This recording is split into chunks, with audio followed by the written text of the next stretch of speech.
Hello, and welcome to the how-to presentation for Civil Society Watch. Civil Society Watch is a new online platform that allows you to track threats against civil society, take action, and work together to protect civil society. You can visit us at www.cswatch.org. That's www.cswatch.org. Now let's get started. This is a picture of the Civil Society Watch homepage. From this page, you can access the site in multiple languages, although it's important to note that only the English language site has been fully translated.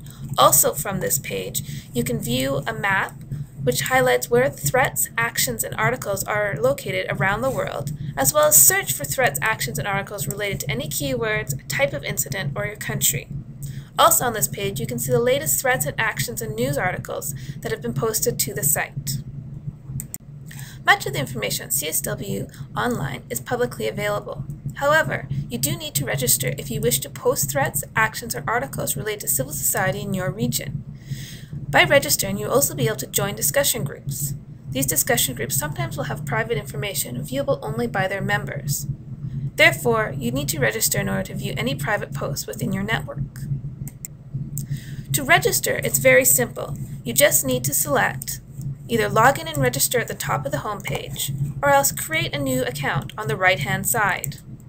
Once you select one of those options, you'll be taken to the registration form, which you will need to complete with personal details. As you complete the registration form, you'll notice these eyes on the right-hand side.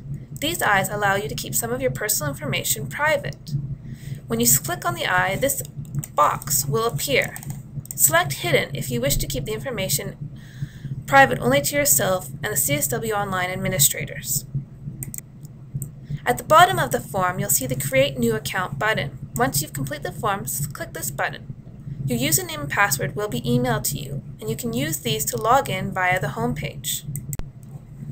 Once you have logged in, you will see this menu appear on the right-hand side of the page. It allows you to access your account information, view unread items, view any material you have bookmarked, and any accessible content. It also allows you to create your own content, as well as log out. Most content on Civil Society Watch Online is user-generated.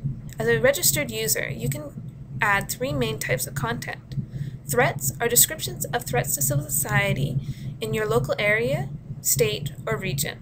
Actions are responses that you have taken or plan on taking to respond to threats. You can also post ideas on appropriate actions to address those threats and engage community members in planning for them. Articles are stories, resources, and other materials that relate to civil society under threat. To post a threat, simply click on Threat underneath the Create Content menu on the right-hand side of the page. When you select Create Threat, it'll take you to the form to fill in all the details of the threat. On this page, you need to give your threat a clear descriptive title describing what it is. You can also select the language in which you're inserting the threat in, as it does not have to be in English. You need to select what your audience is. By default, it will be public. However, if you belong to a group and would like to post the threat just to that group, you can select it by clicking on the tick box next to the group name. Finally, you can add tags to the site by selecting either tags from the drop-down menu or clicking on Create New Item. You also need to select which country your threat is associated with. In addition to the previous page, you can also select the type of incident that your threat falls under, as well as the urgency of the threat. Other important things to include are whether or not you wish to send notifications on the threat to all community members. The default is to do so, but if you do not feel that it was worthy of notifying people and you're just adding it to the site as for your information, you can select this tick box. Finally, you need to provide some information on who reports a threat. By default, this information is pre-filled with your profile information. However, you do have the option to change it if someone else is reporting the threat, and you are simply filling in the form on their behalf.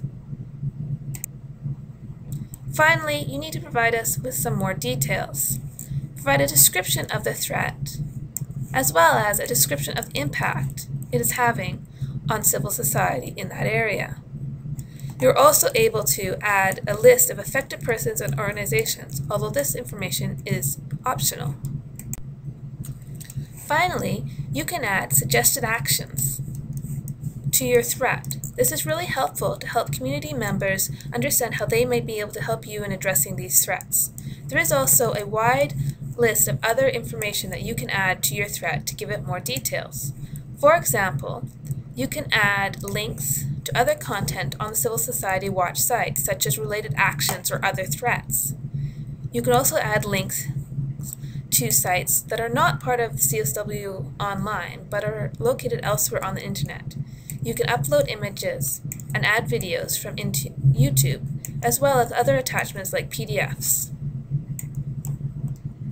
When you've completed the form, you can either preview or save your post by clicking on one of these buttons. By clicking Save, the post will be made public on the site or be posted to the group that you have selected. Once you have saved your threat, you will appear here under Recent Threats unless you have made it a private threat to just a specific group. To post an action or article, you follow much the same process by either selecting Article and Action under the Create Content group or Take Action on the home page. Another thing that you can create on CSW Online are groups. Groups allow you to bring together civil society in a specific region, bring together civil society on a specific theme or issue, or coordinate your work on threats to civil society. Groups allow you to create discussion forums, to make a certain topic and discussion private, and to create private content that is available just to that group. To create a group, again, go to the Create Content submenu and select Group. When you select Create a Group, it'll take you to the group form. Here you need to give your group a clear title and description to help people understand whether it is a group they want to join. You also have the option of selecting the language that your group will work in, as well as whether the group is a private group or public. Please note that the private groups are closely associated with how membership requests are handled. In a closed group, membership is exclusively managed by the administrator, who both adds and removes members from the group. An invite-only group means that the administrator must send invitations to those they would like to join the group. A moderated group is a group that is viewable by the public, but the administrator must approve any request for membership. Finally, an open group is a group that can be viewed and joined by anybody who is accessing the site. By selecting private group, it means the group will only be visible by its members. Therefore, if you select on open or moderated, this private group will be disabled. Once you are happy with your group information, you can select Save or Preview to create the group. Once you have created the group, it will be visible by selecting the Groups page, unless you made it a private group. Anyone can join a group by either selecting Request Membership or Join. Request Membership is for a moderated group, while Join is for a completely open group. This brings us to the end of Civil Society Watch online how-to presentation. I invite you to go to the site and try it out for yourself. If you need any more help, check out Online Help or email cswonline@civicus.org. That's cswonline@civicus.org. To comment or report errors while you're on the site, join the evaluation group of the Civil Society Online or email cswonline@civicus.org. I look forward to welcoming you to Civil Society Watch.